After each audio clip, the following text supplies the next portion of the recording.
ನಮಸ್ಕಾರ ಸ್ನೇಹಿತರೆ, ನಾನು ಶ್ರೀಧರ್ ಮೂರ್ತಿ, ಶ್ರೀ ಕೇಟರರ್ಸ್ ಮೈಸೂರು. ಹೋದ ಎಪಿಸೋಡಲ್ಲಿ ಹೇಳಿದ್ದೆ ಬಿಸಿಬೇಳೆಬಾತು ಪುಡಿ ಮಾಡೋದು ಹೇಗೆ ಅಂತ. ಅದೇ ಪುಡಿಯಲ್ಲಿ ಬಿಸಿಬೇಳೆಬಾತು ಮಾಡೋದು ಹೇಗೆ ಅಂತ ಅಂದ್ಬಿಟ್ಟು ನಾನು ನಿಮ್ಗೆ ಇವತ್ತು ತೋರಿಸ್ಕೊಡೋದಕ್ಕೆ ಬಂದಿದ್ದೀನಿ. ಅರ್ಧ ಕೆ ಜಿ ತೊಗರಿಬೇಳೆಗೆ 2.5 ಲೀಟ್ರ್ ನೀರು, 1 ಕೆ ಜಿ ತರಕಾರಿ ಇದೆ. ಮತ್ತು ಈಗ ಅಕ್ಕಿಗೆ ನೀರು ಹಾಕಬೇಕು. ಎಷ್ಟು ಹಾಕಬೇಕು? ಈ ನೀರು ಕುದಿಲಿ. ಒಂದು 200 ಗ್ರಾಮ್ನಷ್ಟು ಕಡಲೆಕಾಯಿ ಬೀಜ ಅರ್ಧ ಬೆಂದ ಟೈಮಲ್ಲಿ ಅಕ್ಕಿ ಹಾಕಿದ್ರೆ ಅಕ್ಕಿ ಸಂಪೂರ್ಣವಾಗಿ ಬೇಯೋ ಹೊತ್ತಿಗೆ ನೋಡಿ, ಈ ಫ್ರೈ ಮಾಡ್ಕೊಳ್ಳೋದಕ್ಕೆ ಸತ್ವ ಕಡಲೆಕಾಯಿ ಎಣ್ಣೆನೇ ಉಪಯೋಗಿಸ್ತಿದ್ದೀನಿ. 1 ಹಿಡಿ, 2 ಹಿಡಿ, 3 ಹಿಡಿ. ಇದು ಚೆನ್ನಾಗಿ ಕುದ್ಬಿಟ್ಟು ಮಿಕ್ಸ್ ಆಗಿಬಿಟ್ರೆ ನೋಡಿ, ಒಳ್ಳೆ ಬಿಸಿಬೇಳೆಬಾತ್ ರೆಡಿ ಇರುತ್ತೆ. ಸ್ನೇಹಿತರೆ ನಮಸ್ಕಾರ, ನಾನು ಶ್ರೀಧರ್ ಮೂರ್ತಿ, ಶ್ರೀ ಕೇಟರರ್ಸ್ ಮೈಸೂರು. ಈ ಶ್ರೀ ಕೇಟರರ್ಸ್ ಕಳೆದ 25 ವರ್ಷಗಳಿಂದ ಬಹಳ ಅಚ್ಚುಕಟ್ಟಾಗಿ ನಡ್ಕೊಳ್ತಾ ಬಂದಿದೆ. ಎಲ್ಲ ನನ್ನ ಗ್ರಾಹಕ ದೇವರುಗಳ ಪ್ರೀತಿಗೆ ಪಾತ್ರವಾಗಿದೆ. ನಿಮ್ಮ ಮನೆಯಲ್ಲಿನ ಎಲ್ಲ ಶುಭ ಸಮಾರಂಭಗಳು, ಮದುವೆ, ಗೃಹ ಪ್ರವೇಶ, ನಾಮಕರಣ, ಮುಂಜಿ ಇತ್ಯಾದಿ ಫಂಕ್ಷನ್ಗಳು, ಎಷ್ಟು ದೊಡ್ಡ ಕಾರ್ಯಕ್ರಮ ಆದರೂ ಪರವಾಗಿಲ್ಲ, ಎಷ್ಟು 1000 ಜನಗಳದಾದರೂ ಪರವಾಗಿಲ್ಲ, ಅದನ್ನು ಅಚ್ಚುಕಟ್ಟಾಗಿ ಎಲ್ಲೂ ಚ್ಯುತಿ ಬಾರದಂತೆ ನಡೆಸ್ಕೊಳ್ತೀವಿ.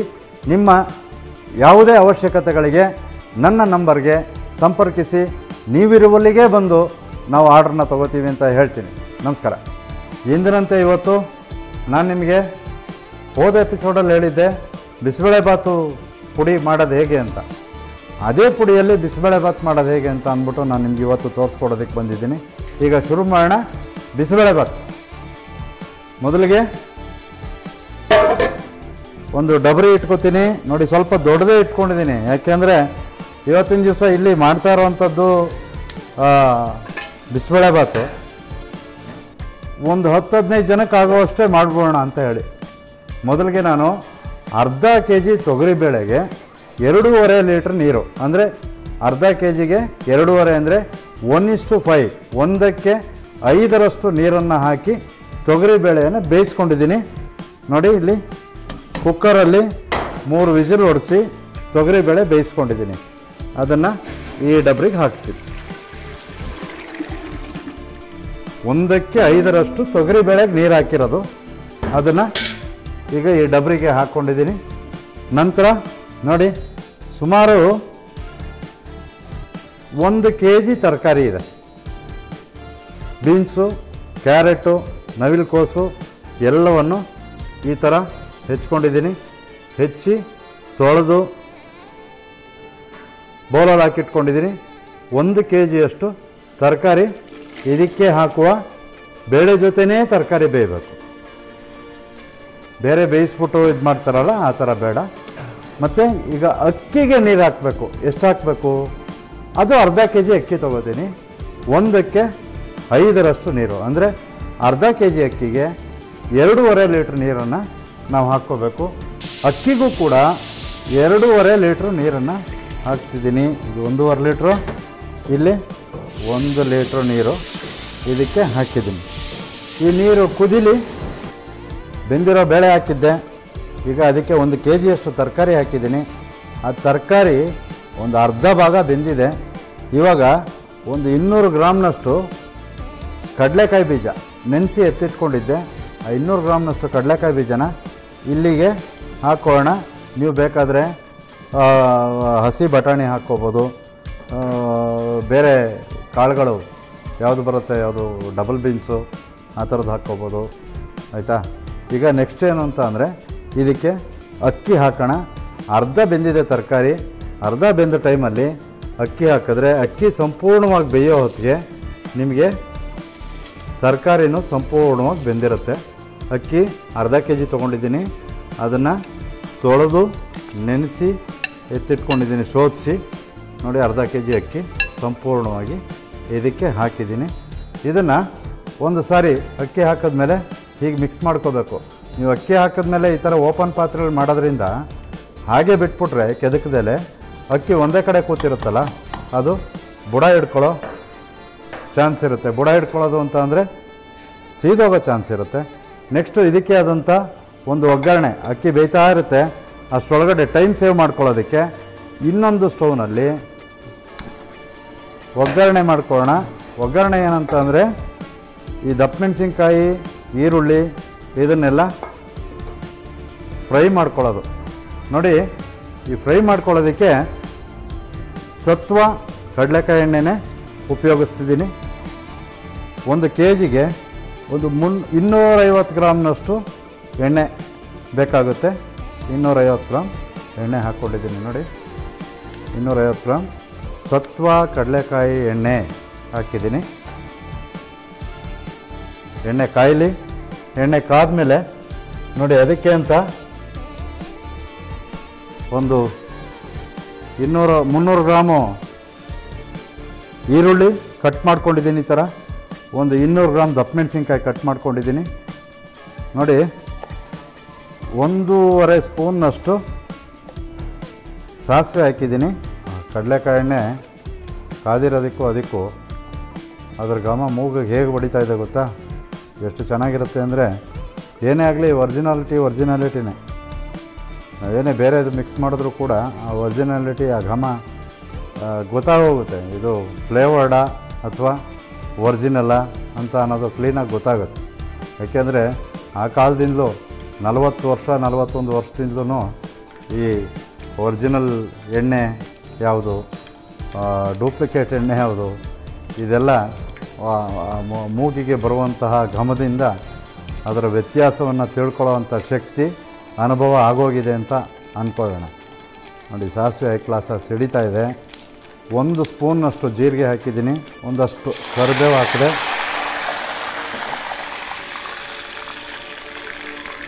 ಮೊದಲು ಈರುಳ್ಳಿ ಸ್ವಲ್ಪ ಬಾಡಿದ ನಂತರ ದಪ್ಪ ಮೆಣಸಿನ್ಕಾಯಿ ಹಾಕ್ಕೋಬೇಕು.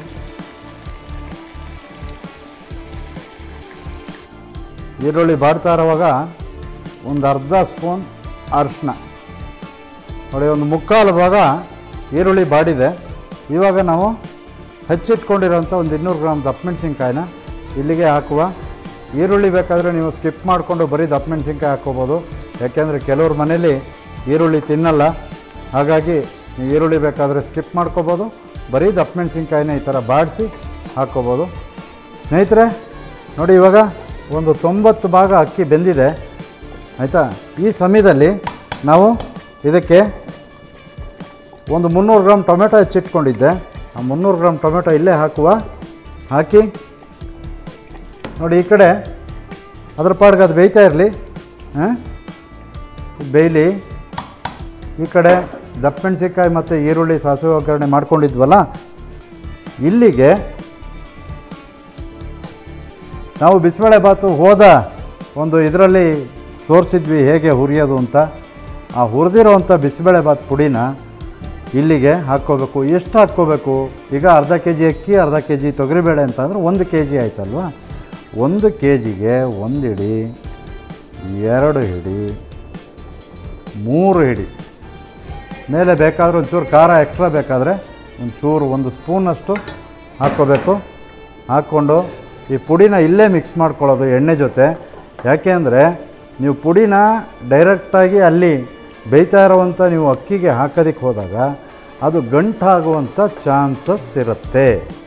ಅದಕ್ಕೆ ಗಂಟಾಗಬಾರ್ದು ಅಂದರೆ ನೀವು ಈ ಎಣ್ಣೆಯಲ್ಲೇ ಈರುಳ್ಳಿ ದಪ್ಪ ಮೆಣಸಿನ್ಕಾಯಿ ಜೊತೆ ಹಾಕ್ಕೊಂಡು ಈ ಥರ ಚೆನ್ನಾಗಿ ಹುರ್ಕೋಬೇಕು. ಇದ್ರ ಪಾಡಿಗೆ ಆಗ್ತಿರುತ್ತೆ. ಆಗೋ ಸಮಯದಲ್ಲಿ ಇಲ್ಲಿಗೆ ಹುಣಸೆ ಹಣ್ಣು ಎಷ್ಟು ಹಾಕಬೇಕು? ಇದೊಂದು 75 ml ಹಿಡಿಯೋವಂಥ ಸೌಟು. ಇದರಲ್ಲಿ 1,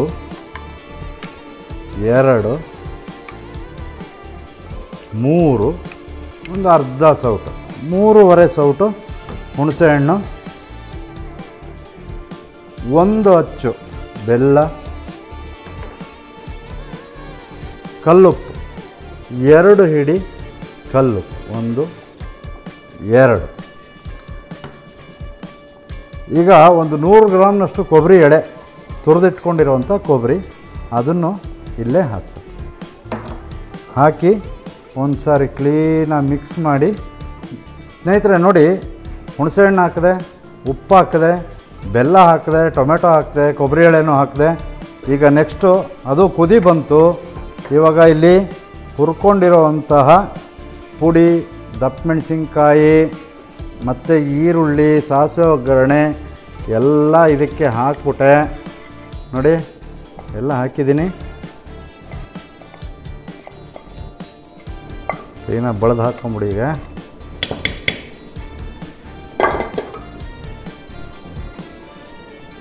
ಒಂದು ಸಾರಿ ಕ್ಲೀನಾಗಿ ಮಿಕ್ಸ್ ಮಾಡಿದ್ರೆ ಈ ಥರ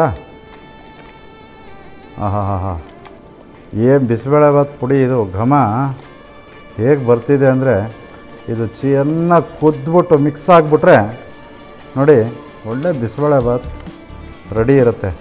ಆಲ್ಮೋಸ್ಟ್ ಬಿಸಿಬೇಳೆಭಾತ್ ರೆಡಿ ಇದೆ. ಈಗ ನಿಮ್ಮ ಮುಂದೆ ಅದನ್ನು ಒಂದು ಸಾರಿ ತಿಂದು ನೋಡಿ ಹೇಗಿದೆ ಅಂತ ತಿಳಿಸೋವಂಥ ಸಮಯ. ನೋಡಿ, ಒಗ್ಗರಣೆ ಮಾಡೋವಾಗ ತುಪ್ಪ ಹಾಕೋತೀವಲ್ವ, ನಾನು ಈ ಸರಿ ತುಪ್ಪ ಯಾಕೆ ಆಗಲಿಲ್ಲ ಅಂದರೆ, ಹೈ ಕ್ಲಾಸ್ ಪ್ಯೂರ್ ಸತ್ವ ಬ್ರ್ಯಾಂಡು ಕಡಲೆಕಾಯಿ ಎಣ್ಣೆನ ಅದಕ್ಕೆ ಹಾಕಿದ್ದೀವಿ. ಹಾಗಾಗಿ ಅದರ ಘಮ ಹೋಗಬಾರ್ದು ಅಂತ ಹೇಳಿ ಆವಾಗ ನಾನು ತುಪ್ಪನ ಒಗ್ಗರಣೆಯಲ್ಲಿ ಬಳಸಲಿಲ್ಲ. ಇವಾಗ ಮೇಲ್ಗಡೆ 1 ಸ್ಪೂನು ತುಪ್ಪನ ಈ ಥರ ಹಾಕಿ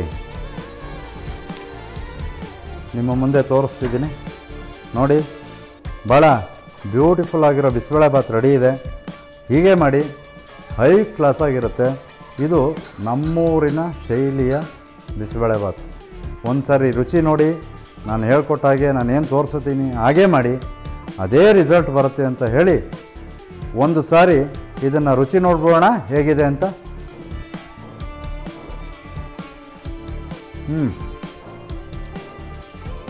ನೋಡಿ,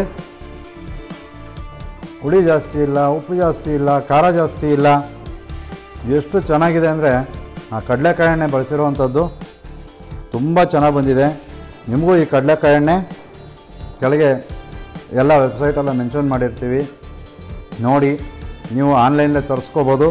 ಭಾಳ ಚೆನ್ನಾಗಿರುತ್ತೆ. ಇದನ್ನು ಯಾಕೆ ಒತ್ತಿ ಹೇಳ್ತೀನಿ ಅಂತ ಅಂದರೆ, ನಿಮ್ಮ ಆರೋಗ್ಯ ನನ್ನ ಸೌಭಾಗ್ಯ, ನಿಮ್ಮ ಆರೋಗ್ಯ ನಮಗೆ ಮುಖ್ಯ.